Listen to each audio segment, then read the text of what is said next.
سبحان الذي اسرى بعبده ليلا من المسجد الحرام الى المسجد الاقصى الذي باركنا حوله لنريه من آياتنا انه هو السميع البصير۔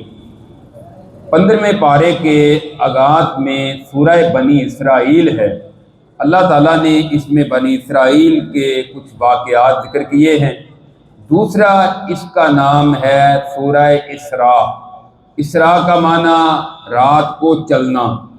اس کے آغاز میں اللہ تعالیٰ نے آپ کا جو واقعہ معراج ہے، جو تاریخی سفر ہے آپ کی زندگی کا، اس کا تذکرہ کیا ہے کہ پاک ہے وہ ذات جس نے اپنے بندے کو رات کے ایک حصے میں مسجد حرام سے مسجد اقصیٰ تک کی سیر کروائی، اور وہ مسجد اقصیٰ جس کے ارد گرد ہم نے بہت ساری نشانیاں رکھی ہیں، بابرکت ہے تاکہ آپ کو وہ اپنی نشانیاں دکھائیں۔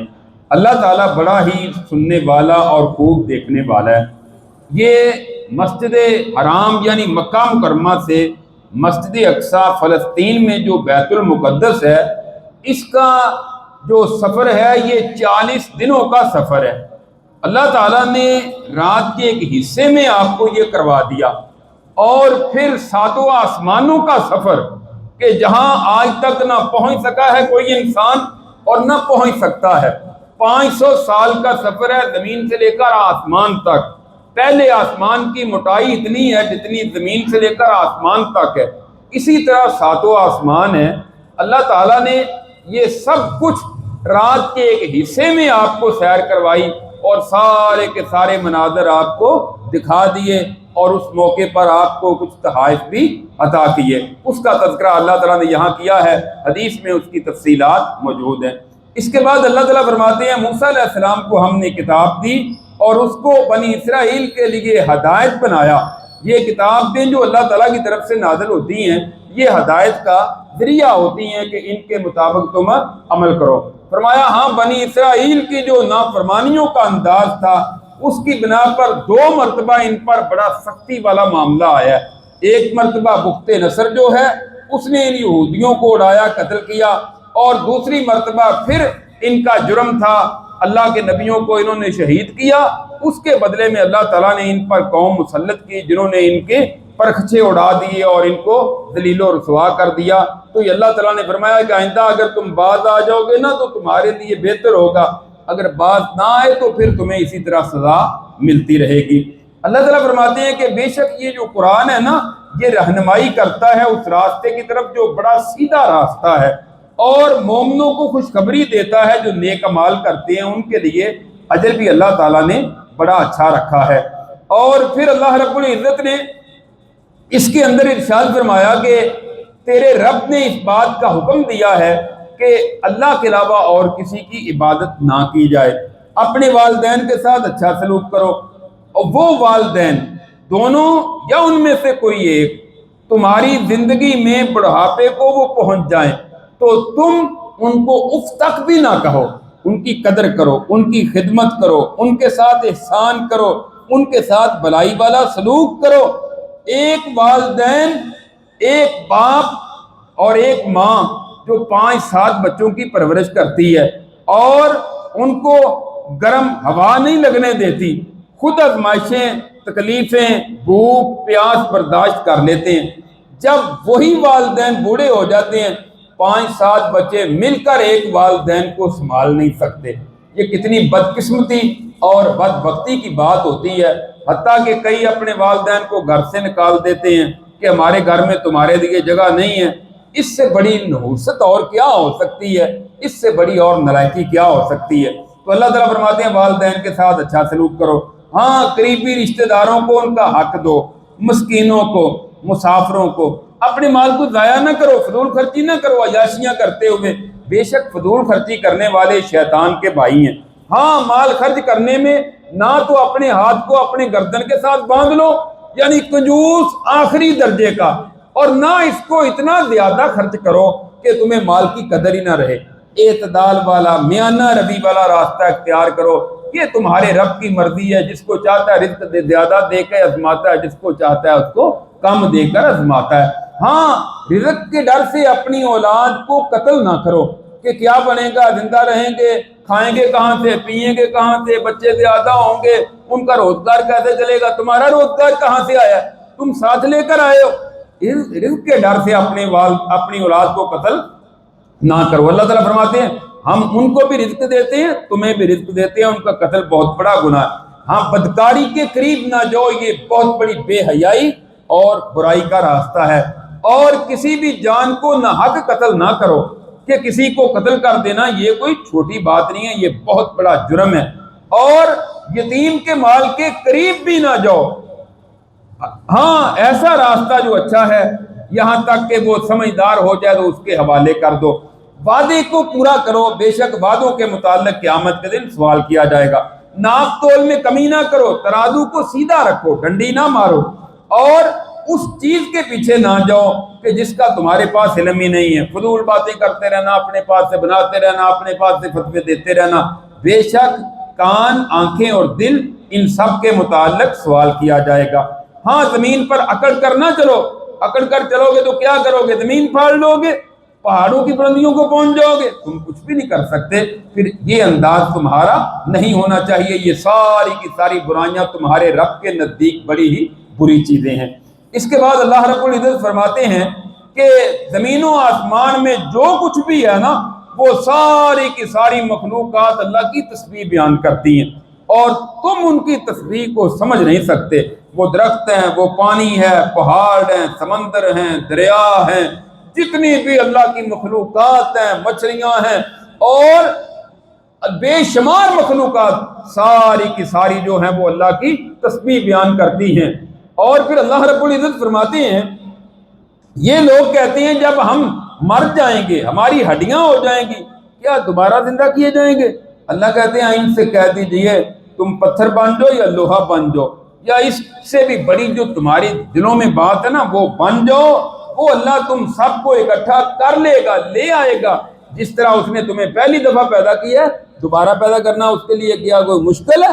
ایسا نہیں ہو سکتا۔ اللہ تعالیٰ تم سب کو اکٹھا کرے گا۔ ہاں میرے بندوں کو کہہ دو کہ بات اچھی کریں۔ شیطان جو ہے نا ان سے غلط بات کروا کے آپس میں ان کے اندر پھوٹ ڈال دیتا ہے، لڑائی ڈلوا دیتا ہے، بس منہ سے ایک کلمہ نکلتا ہے، 40-50 سال کی دوستی رشتہ داری کٹ جاتی ہے، تعلق ختم ہو جاتا ہے، صلہ رحمی ختم ہو جاتی ہے۔ اس لیے اللہ کہتے ہیں میرے بندوں کو کہو بات سوچ سمجھ کر کرو، تھوڑا بولو، فضول باتیں کرتے رہنا، اور بہت زیادہ بک بک نہیں کرنی چاہیے، بلکہ سوچ سمجھ کر مناسب گفتگو کریں۔ تمہارا رب جانتا ہے، اگر وہ چاہے تو تم پر رحم کرے، چاہے تو تمہیں عذاب دے۔ شیطان تمہارا واضح دشمن ہے، اس سے تم نے بچ کر رہنا ہے۔ اور پھر فرمایا ان سے کہہ دیجئے اللہ کے سوا جن کو تم نے اپنا معبود بنا رکھا ہے نا، وہ تم سے کوئی تکلیف نہیں دور کر سکتے۔ تم پر کوئی ازمائش، بیماری، مصیبت آ جائے، ان کے پاس کوئی اختیار ہی نہیں ہے کہ وہ تم سے اس کو ہٹا سکیں۔ اس کے بعد اللہ تعالیٰ فرماتے ہیں ہم نے آدم علیہ السلام کو پیدا کیا تو ہم نے فرشتوں کو کہا کہ سجدہ کرو، انہوں نے سجدہ کر دیا۔ ابلیس نے انکار کیا، کہتا کیا جس کو تو نے مٹی سے پیدا کیا ہے میں اس کو سجدہ کروں؟ اللہ نے کہا جا پھر تو ذلیل ہوتا رہے گا، جا تو جو چاہتا ہے نا اپنی آواز کے ساتھ اپنے گھوڑے دوڑا لے، جس طرح مرضی تو ان کو گمراہ کرنے کی کوشش کر سکتا ہے کر لے۔ آواز کے ساتھ مطلب کیا ہے؟ موسیقی کے ساتھ، گانے بجانے کے ساتھ، تو جس طرح ان کو گمراہ کرنا چاہتا ہے نا کر لے۔ اس سے معلوم ہوتا ہے یہ گانا بجانا، موسیقی جو ہے یہ حرام ہے، یہ دین میں درست نہیں ہے۔ خواہ قوالی کے ساتھ ہو یا گانے کے ساتھ ہو، موسیقی ہے اور یہ ناجائز ہے، غلط ہے۔ رسول اللہ صلی اللہ علیہ وسلم ان چیزوں سے بچتے تھے اور اپنے آپ کو بچاتے تھے۔ اس کے بعد فرمایا بنی آدم کو ہم نے فضیلت عطا کی اور ان کو بر و بحر میں ہم نے چلا دیا، سوار کر دیا، اور ہم نے ان کو پاکیزہ چیزوں کا رزق دیا، اور بہت ساری مخلوقات پر ہم نے ان کو فضیلت عطا کی ہے۔ وہ جس دن ہم تمام انسانوں کو لائیں گے ان کے امام کے ذمرات یہاں ہے ان کے نامہ مال کے ساتھ، اور جس کو دائیں ہاتھ میں کتاب مل گئی وہ کامیاب ہو گیا، جس کو بائیں میں مل گئی وہ ناکام ہو گیا۔ اقیم الصلاۃ لدلوک الشمس الی غسق اللیل وقرآن الفجر، ان قرآن الفجر کان مشہودا، نماز قائم کریں سورج کے ڈھلنے سے لے کر رات کی تاریکی تک اور فجر کے وقت۔ فجر کا جو قرآن ہے اس میں فرشتے حاضر ہوتے ہیں۔ یہ قرآن کی وہ آیات ہیں جس میں پانچوں نمازوں کا تذکرہ آ گیا۔ سورج کے ڈھلنے کے بعد ظہر اور عصر ہے، اور جو رات کی تاریکی آ جاتی ہے سورج غروب ہونے کے بعد اس میں مغرب اور عشاء ہے، اور فجر کا الگ سے ذکر کیا۔ پانچ نمازوں کا تذکرہ یہاں اللہ تعالیٰ نے ذکر کر دیا کہ ان کا اہتمام کرو۔ ہاں رات کے حصے میں تہجد کی نماز، اور اے میرے نبی یہ تو آپ کے لیے امید ہے کہ اللہ تعالیٰ آپ کو مقام محمود جو جنت میں سب سے بلند مقام ہے وہ آپ کو عطا کریں گے۔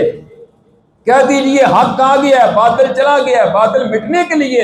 اور ہم نے یہ جو قرآن نازل کیا ہے نا، یہ لوگوں کے لیے شفا بھی ہے، مومنوں کے لیے رحمت بھی ہے۔ ہاں ظالموں کے لیے یہ خسارے میں اور اضافہ ہوتا ہے، جو اس پر ایمان نہیں لاتے، اس کو مانتے نہیں ہیں۔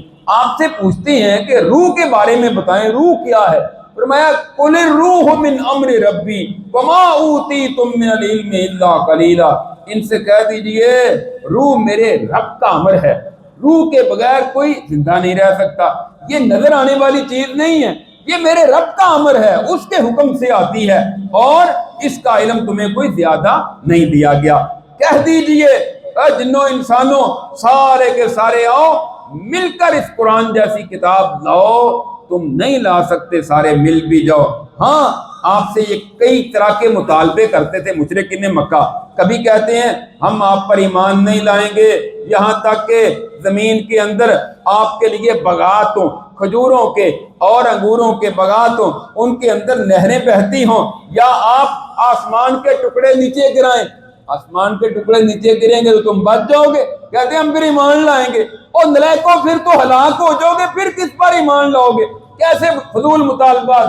یا پھر ہاں تو اللہ کو اور ہمارے اللہ کو اور فرشتوں کو ہمارے سامنے لا، ہم پھر ایمان لائیں گے، یا تیرے لیے یہاں سونے کا گھر ہو پھر ہم ایمان لائیں گے، یا پھر نا ہمارے سامنے آسمان پر چڑھ جا پھر بھی ہم نے نہیں ماننا، یہاں تک کہ آسمان سے کتاب لے کر آ، ہم پڑھیں گے تو پھر مانیں گے۔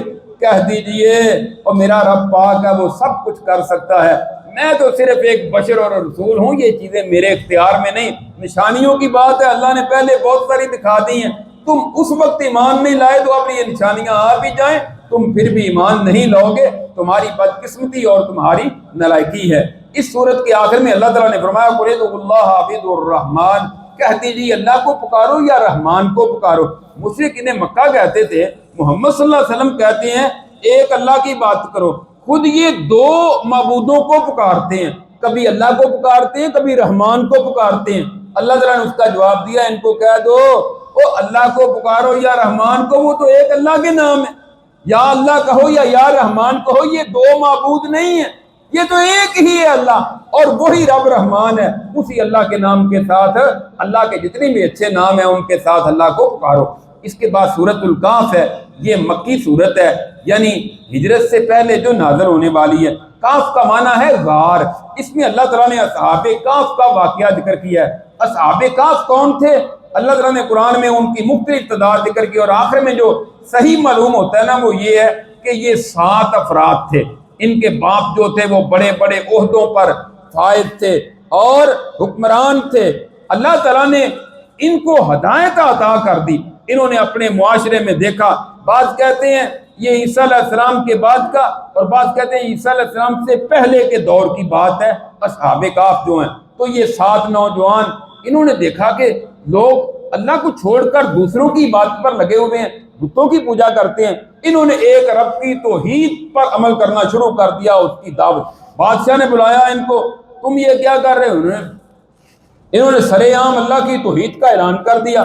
انہوں نے کہا کہ یہ کون کیا آ گئے، کہاں سے آ گئے، ان کو پکڑو۔ یہ یہاں سے نکلے اور چلتے چلتے ایک غار میں جا کر داخل ہو گئے، وہاں یہ لیٹے تو اللہ کہتے ہیں ہم نے ان کو وہاں ایسا سلایا کہ 309 سال تک وہاں سوئے رہے، 309 سال تک۔ اور اللہ تعالیٰ کہتے ہیں ہم ان کی سائیڈ بھی، ان کے پہلو بھی بدلتے رہے، کہیں ان کو کیڑا نہ کھا جائے، مٹی نہ کھا جائے۔ اللہ تعالیٰ کہتے ہیں پھر ہم تھپیاں دیتے رہے ان کو۔ یہ 309 سال کے بعد ہم نے ان کو اٹھایا، آپس میں پوچھنے لگے، ہم ایک کہنے لگا کتنی دیر یہاں رہے ہیں؟ کہتے ہیں لگتا ہے ایک دن پورا رہے ہیں یا ایک دن کا بھی کچھ حصہ رہے ہیں۔ جب آئے تھے اس وقت دن کا آغاز ہو رہا تھا، اب اٹھے ہیں تو سورج غروب ہونے والا ہے، یعنی ایک دن یا ایک دن کا کچھ حصہ۔ اچھا پھر وہ جو ہمارے پاس کچھ کرنسی ہے نا، اس کا جا کے بازار میں جو کسی ہوٹل سے کھانا لے کر آؤ۔ کھانا لینے کے لیے چلے گئے، وہاں جا کر کرنسی دی، اس نے ساتھ والے سے کہا یہ کرنسی کہاں سے آ گئی؟ لگتا ہے ان کے پاس کوئی خزانہ ہے، یہ کرنسی تو آج کل چلتی نہیں، یہ تو پرانی کرنسی ہے۔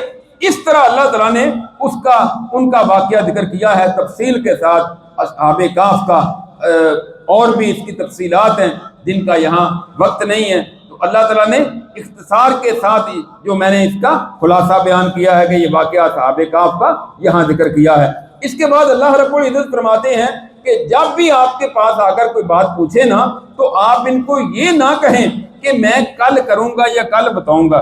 رسول اللہ صلی اللہ علیہ وسلم سے آ کر پوچھا تھا، انہوں نے کہا تھا یہودیوں کے کہنے پر مشرکین مکہ نے، آپ ہمیں اصحاب کہف کے بارے میں بتائیں، ذوالقرنین کے بارے میں بتائیں کہ وہ کون ہے، روح کے بارے میں بتائیں۔ آپ نے فرمایا میں کل تمہیں بتاؤں گا۔ آپ نے انشاءاللہ کہنا بھول گئے۔ کتنے دن وحی نہیں آئی، 15 دن غالباً وحی نہیں آئی۔ صلی اللہ علیہ وسلم پریشان، وہ کہتے ہیں اس کا رب ناراض ہو گیا، اس سے وحی نہیں آتی۔ اللہ نے کہا وَلَا تَقُولَنَّ لِشَيْءٍ إِنِّي فَاعِلٌ ذَلِكَ غَدًا إِلَّا أَن يَشَاءَ اللَّهُ۔ ہاں میرے نبی یہ نہ کہا کریں کہ میں کل کروں گا، مگر یہ کہیں کہ اللہ نے چاہا، انشاءاللہ۔ جب بھی کسی کام کا ارادہ کریں نا تو انشاءاللہ کہیں، پھر اللہ تعالیٰ اس کو پورا کر دے گا۔ اس کے بعد اللہ تعالیٰ فرماتے ہیں جو ایمان والے ہیں، نیک اعمال کرنے والے ہیں، ان کے اعمال کو ہم ضائع نہیں کریں گے، ہمیشہ کی جنتوں میں رہیں گے، ان کے نیچے نہریں بہتی ہوں گی، سونے کے کنگن ان کو پہنائے جائیں گے، اور نرم ریشم کے لباس جو دنیا میں مردوں پر حرام وہ ان کو پہنایا جائے گا۔ اور پھر فرمایا دو آدمیوں کی مثال ان کے لیے بیان کریں۔ ان دونوں کے لیے بڑے بڑے باغات تھے انگوروں کے، اور اس کے گرد گرد ساری کی ساری باڑ تھی کھجوروں کی۔ ان میں سے ایک ایمان والا تھا، دوسرا کافر تھا۔ جو کافر ہے نا وہ ایمان والے کو کہنے لگا یہ جو میرا باغ ہے نا، یہ مجھے ایسے ہی لگتا ہے کہ یہ بڑی شان و شوکت والا میرا باغ، میں ہمیشہ یہاں رہوں گا، کوئی موت نہیں آئے گی، کوئی قیامت نہیں آئے گی۔ اس نے کہا ایسے نہ کہنے لگا آ بھی گئی نا تو میں اپنے رب کے پاس جاؤں گا تو وہاں اس سے بہتر مل جائے گا۔ دوسرے نے ایمان والے نے سمجھایا اس طرح نہ کر، اللہ نے تجھے مٹی سے پیدا کیا، پھر نطفے سے پیدا کیا، پھر تجھے ایک سیدھا صحیح سلامت انسان بنا دیا۔ اللہ وہ ہے کہ میں تو اپنے رب کے ساتھ کسی کو شریک نہیں کرتا، تو کیوں اکڑنے کی بجائے ایسا کیوں نہیں کرتا کہ جب اپنے باغ میں داخل ہو تو کہے ما شاء اللہ لا قوت الا باللہ، یہ جو اللہ نے چاہا ہے تب ہوا ہے، اور قوت و طاقت کا مالک اللہ کے سوا اور کوئی نہیں ہے۔ تجھے اس طرح کہنا چاہیے۔ اللہ تعالیٰ نے یہاں ان کی مثال بیان کی ہے۔ اس کے بعد اللہ تعالیٰ نے دنیا کی زندگی کی مثال بیان کی ہے۔ اس پانی کی طرح جس کو ہم نے آسمان سے نازل کیا وہ زمین پر آیا اور کھیتی انگوری پیدا ہوئی، لہلہاتی ہوئی، پھر اچانک زرد ہوتی ہے، ہوا آتی ہے اس کو تباہ کر دیتی ہے۔ انسان تو بھی ایسے ہی ہے، زمین سے کومپل نکلنے کی طرح انسان دنیا میں آتا ہے، کمزور ہے، پھر آہستہ آہستہ طاقت آئی، جوان ہوا، پھر کئی لوگوں کا دماغ گھوم جاتا ہے، وہ سمجھتے ہمارے جیسا ہے ہی کوئی نہیں، یہ تو میری کمائی، میری محنت، میرا کمال ہے، میں کیا سمجھتا ہوں۔ اور میں دیکھتے ہی دیکھتے کھیتی کٹنے کی طرح یہ بھی کٹتا ہے، قبر میں پہنچ جاتا ہے، پھر اس کا نام و نشان بھی ایک وقت آتا ہے مٹ جاتا ہے، اس کی لاش کو بھی مٹی کھا جاتی ہے، پھر اس کا نام بھی باقی نہیں رہتا۔ المال والبنون زینت الحیات الدنیا والباقیات الصالحات خیر عند ربک ثوابا وخیر عملا۔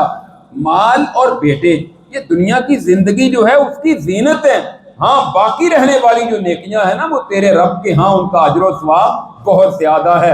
اور جس دن ہم پہاڑوں کو چلا دیں گے اس دن کا آپ ان سے ڈرائیں اور ان کا سامنے ذکر کریں، اور پھر کتاب کھول کر رکھ دی جائے گی، آپ مجرموں کو دیکھیں گے، وہ ڈر رہے ہوں گے جو اس نامہ مال میں لکھا ہوگا، کہیں گے یا ویلتنا ما لہذا الکتاب، لا یغادر صغیرۃ ولا کبیرۃ الا احصاها ووجدوا ما عملوا حاضرا ولا یظلم ربک احدا.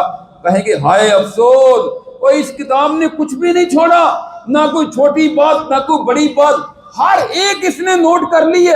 آج ہماری دنیا میں ہم نے چھپ کر جو 7 کمروں کے اندر گناہ کیا تھا وہ بھی اس میں موجود ہے. جو اکیلے نے بات کی تھی کسی اور نے سنی بھی نہیں تھی وہ بھی اس کے اندر موجود ہے.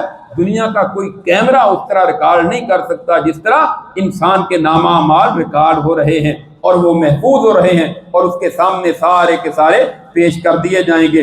اس کے بعد اللہ تعالیٰ نے موسیٰ علیہ السلام کا واقعہ ذکر کیا ہے کہ موسیٰ علیہ السلام ایک دن خطاب فرما رہے تھے. کسی نے پوچھا موسیٰ سب سے بڑا عالم کون ہے؟ موسیٰ علیہ السلام نے کہا اللہ مجھ سے کلام کرتے ہیں اللہ کے نبیوں. کہنے لگے میں ہی سب سے بڑا عالم ہوں. اللہ کو یہ بات پسند نہ آئی کہ اس طرح کہنا موسیٰ علیہ السلام کا. اللہ تعالیٰ نے کہا موسیٰ جاؤ، پھر ایک میرا بندہ ہے جس کا نام خضر ہے، وہ ایک سمندر کے دریا کے کنارے پہ آپ کو ملے گا. آپ اپنے ساتھ شاگرد کو لے لیں حضرت یوشع بن نون کو، اور اپنی مچھلی جو ہے نا روسٹ کی ہوئی اس کو بھی ساتھ لے لیں، اپنے ایک تھیلے میں ڈال لیں اور چلتے جائیں آپ دریا کے کنارے. جہاں جا کر وہ آپ کے تھیلے سے نکلے گی نا مچھلی، وہاں میرا وہ بندہ تمہیں ملے گا. اسی طرح چلنا شروع کر دیا، ایک جگہ آرام کیا اور وہ مچھلی وہاں نکلی اور وہ دریا میں چلی گئی. وہ شاگرد کو بتلانا یاد نہ رہا. اب یہ وہاں سے پھر آگے چلے، سارا دن سفر کر رہے ہیں. آگے جا کر بھوک لگی، کہا وہ مچھلی تو نکالو. اس نے کہا جی مچھلی تو وہاں جہاں سوئے تھے نا، ریسٹ کی تھی، وہاں نکل گئی تھی. وہ کہنے لگے تو نے بتایا کیوں نہیں؟ وہاں ہی تو اللہ کا بندہ تھا جس سے ملاقات کے لیے ہم آئے تھے اور اتنا لمبا سفر کر رہے تھے. بہرحال وہاں سے واپس آئے، چلتے چلتے وہاں حضرت خضر سے ملاقات ہوئی اور ان سے بات کی. موسیٰ علیہ السلام نے میں آپ کے ساتھ رہنا چاہتا ہوں اور آپ سے کچھ سیکھنا چاہتا ہوں. انہوں نے کہا تو میرے ساتھ نہیں رہ سکے گا، صبر نہیں کر سکے گا. کہا نہیں، اللہ نے چاہا نا تو میں صبر کروں گا، تمہارے ساتھ رہوں گا.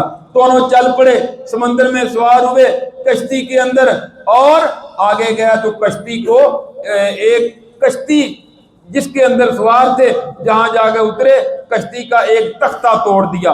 کہا کیا کرتے ہیں، اس کشتی کو ڈبونے. انہوں نے کشتی میں بٹھایا اور آپ کشتی کو توڑ رہے ہیں. اور پھر آگے گئے تو وہاں ایک بچہ تھا، اس کو قتل کر دیا حضرت خضر نے. موسیٰ علیہ السلام کہتے ہیں یہ کیا؟ کہا میں نے کہا تھا چپ نہیں رہ سکے گا تو. دوبارہ پھر پوچھ لیے. اچھا اس کا آگے جو تذکرہ ہے اس کی تفصیل وہ انشاءاللہ 16ویں پارے کے آغاز میں کل اس کو بیان کریں گے. اللہ رب العزت سے دعا ہے کہ اللہ تعالی ہمیں کتاب و سنت پر عمل کرنے کی توفیق عطا فرمائے. آخر دعوانا الحمدللہ رب العالمین.